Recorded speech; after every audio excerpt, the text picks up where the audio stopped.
One of the biggest fears that we have as writers, or as anyone creating something, is the fear of sending our work out into the world only to have people get upset by it and not like it and write bad reviews and all of that negative stuff that comes out.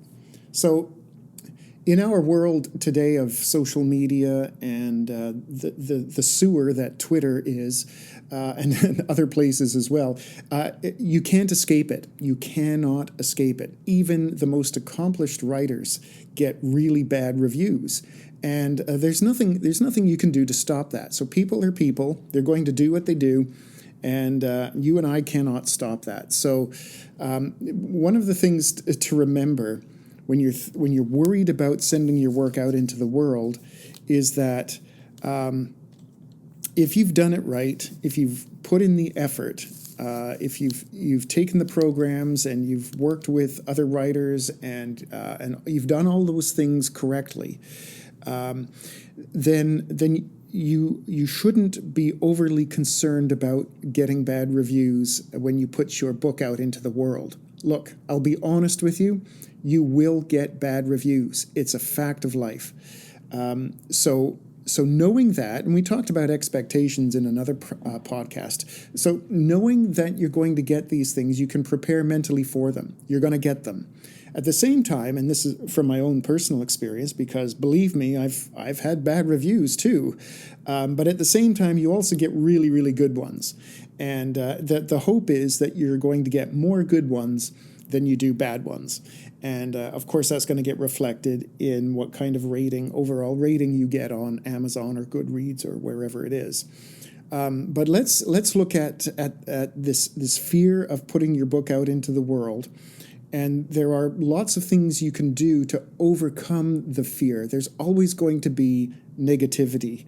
So the key is understanding that and putting your book out into the world anyway. So a few things that you need to do. First of all, I strongly advise that you follow a proven story structure, like the one we teach in Write Your First Novel Now. And it doesn't have to be that. I mean, you could be, Save the Cat or the Snowflake method, whatever method appeals to you. But make sure you use one because these have been tested and proven and they work. So rather than just rolling up your sleeves like the writers on TV do and sitting down at the kitchen table and banging out a manuscript in a weekend, that doesn't work. It doesn't happen. The writing by your seat of your pants is not a recipe for success.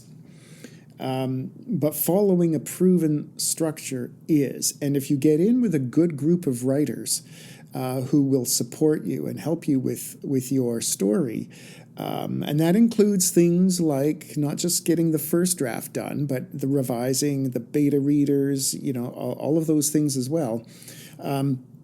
You get in with a good group that will mitigate the risk of having bad stuff getting out into the world. So do yourself a favor and reach out for help. The idea, the notion of the solitary writer living in a cave or your mom's basement, no, it doesn't work that way. That those are myths, and they may make for good TV or movies, but that's not the way it happens in real life. So understanding that if you've done all you can do to create a great story, then put it out into the world with the understanding that you are going to get some bad reviews at some point. And the hope being that you're going to get a lot more good reviews than bad reviews. But let's take a look at the bad review. Like why does this happen? Okay, so there are three things I'd like to talk about in terms of bad reviews and why you might get them. So the first thing is, if you get a bad review, the person who wrote the review is likely not part of your intended audience. So when you sit down and write, you know what genre you're writing in. You know who your intended audience is for your book, and that's who you're writing it for. But if someone from outside your audience comes in and reads your book, and they don't get the language, they don't understand the tropes in that genre, then it would be awfully hard for them to write a really good review because they won't get it. Just as an example, I don't read a lot of historical fiction. So when I pick up a book in the historical fiction genre and start reading it, it doesn't work for me because I'm not the intended reader that the author had in mind. But if I pick up some science fiction or space opera or space adventure or that sort of stuff, that's my wheelhouse. That's what I really like. So now I can, when I read that story, I'm reading it from an informed position, and I can hopefully objectively look at what's working and what's not in terms of the genre. So if you're getting a bad review, chances are, and I think this is the biggest reason why you might get one, chances are that the person doing the review is not part of your intended audience. And if that's the case, you can ignore it completely because it doesn't matter, right? It doesn't matter. Now, the second thing about you might have with a bad review is that, and this is important to keep in mind, the reviewer is not writing their review for you. They're writing it for other readers. Think about when you review a book, whether it's on Amazon or Goodreads or Barnes and Noble or wherever you might be. You're not taking shots at the author. I mean, that can happen, and that's just petty.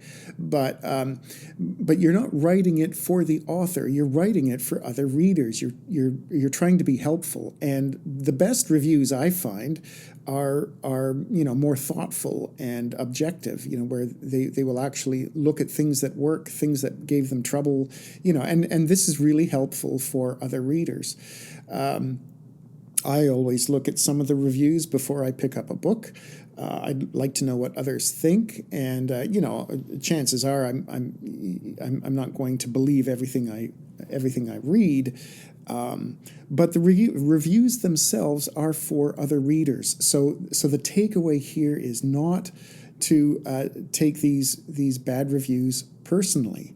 They're not about you. They're about the story. And there's a distinct line of demarcation between you, the writer, and the story that's out there in the world. You're no longer tethered by something emotional at this point. It's out there in the world. You've sent your child off to college. They're out doing their thing. Yes, there's a connection there, but it's not the same as when you're writing your story, right? So that's the second thing, is that a bad review is, even a good review is meant for other readers, not for you. So let's not take that personally. And the third thing then is, now this is where it gets really sensitive. The third thing is there may actually be something wrong with your story. That's hard to believe, but it can happen. And the signals for this, the signs that it might be something wrong with your writing or the story itself, is that there are many more bad reviews than there are good ones. So your friends and family are going to love whatever you do, so you're going to get good reviews from them. But I'm talking about reviews from strangers. So if you're getting a lot of bad reviews, like way more than good reviews from strangers, this can tell you something. This can tell you something about the story and the writing itself. So these are the ones that you might want to pay a bit more attention to. Like once you've eliminated those who aren't part of your intended audience, and once you realize that reviews are written for other readers, not for you, then you can look at some of these reviews more objectively.